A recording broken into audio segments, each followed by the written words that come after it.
Quel conseil pour devenir pur? Se soumettre chaque jour à l'Esprit de Jésus qui subordonne nos corps à Dieu et nous apprend à vivre de chaque parole venant de ses lèvres.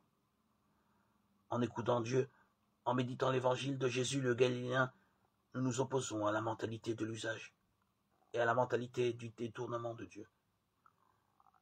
Satan nous tente volontiers dans le domaine des sens, car il y trouve un terrain favorable, et il peut conduire de manière imperceptible à une situation où l'homme n'est plus capable de se soumettre au primat de l'esprit, et par là même au principe de l'évangile. Les situations difficiles de notre vie sont une école de croissance intérieure et de culture de la pureté du cœur. Nous voulons remettre à Dieu les situations difficiles, les luttes dans les choix effectués. Ce n'est qu'en ayant recours à Dieu que l'on peut les juger et les voir comme elles doivent l'être. On ne peut être le juge de sa propre affaire. L'homme ne peut s'évaluer lui-même.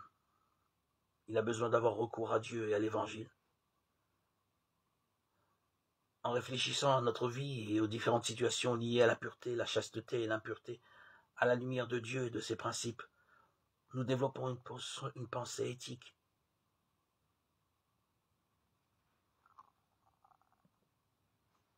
Cultivons notre cœur et formons notre conscience.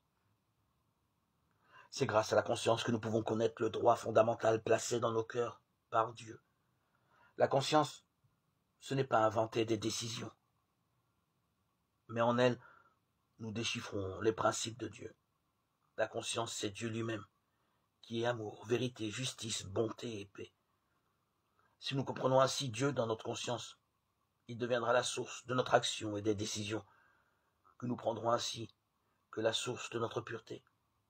Une civilisation du cœur, c'est-à-dire de la conscience.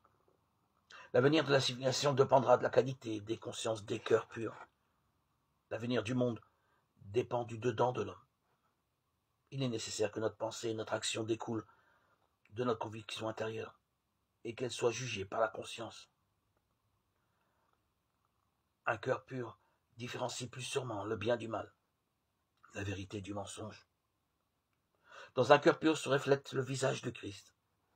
Les hommes au cœur pur ont plus de facilité à voir Dieu déjà sur cette terre. Il leur est plus facile de connaître un avant-goût du ciel, c'est-à-dire de le voir face à face. C'est pourquoi les cœurs purs sont heureux.